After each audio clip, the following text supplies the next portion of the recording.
Otep à tous, bien-aimés frères et sœurs. Ce mardi qui vient de passer, la RDC a abattu 3 drones rwandais. 3 qu'ils ont pulvérisés. Très bien, formidable. Je salue, je soutiens.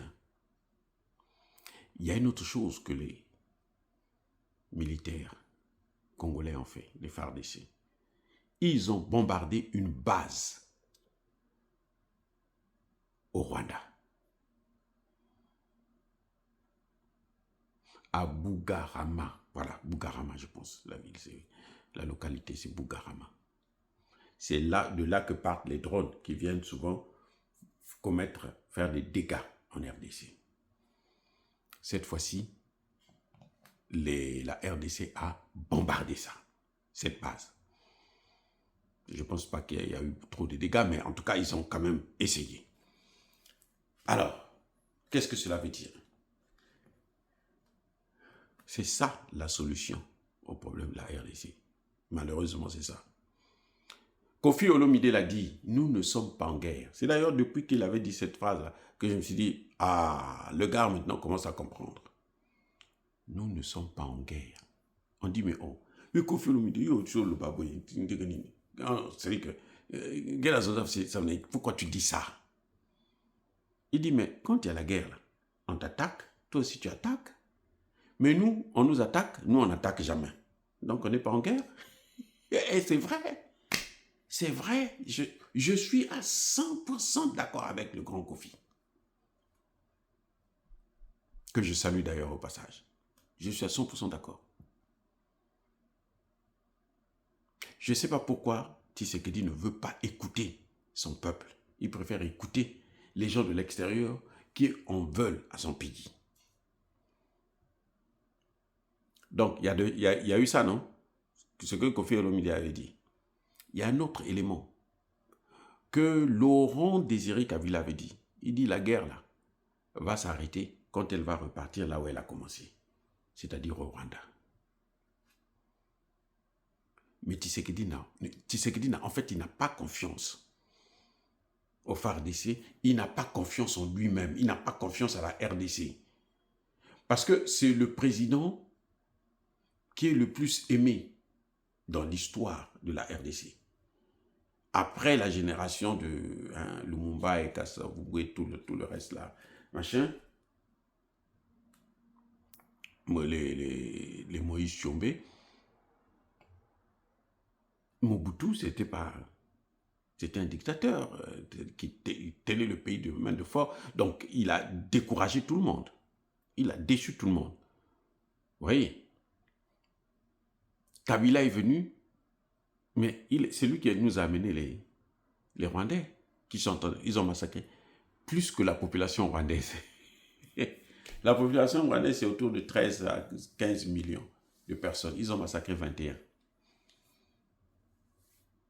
Donc, Kabila avait dit, quand on va ramener la guerre là-bas, ça va s'arrêter. Et je suis d'accord avec cette thèse. C'est la vérité. Quand notre Kagame sera obligé de se protéger, il sera obligé de rappeler ses militaires, venez protéger le pays. On ne va plus aller là. Parce que déjà, le pays est trop grand. On ne peut pas l'envahir. Ils ne peuvent pas envahir le Congo. C'est trop grand. Même le Kivu seulement, là. Tout le Rwanda, là, c'est peut-être la ville de Goma. Tout le Rwanda. De Goma, quand vous entendez parler de Goma, là, c'est tout le Rwanda. Donc c'est petit. Même sans armes, les Congolais peuvent envahir. C'est quand même 150 millions d'habitants. Officiellement 120, mais c'est plus de 120. 150, même 200 millions d'habitants. Vous voyez? Donc, ce qu'ils ont fait aujourd'hui, ça c'est quelque chose à saluer. Et c'est ça la solution. Et je vais vous dire une chose, c'est que, en ce net moment-là, c'est un moment inouï.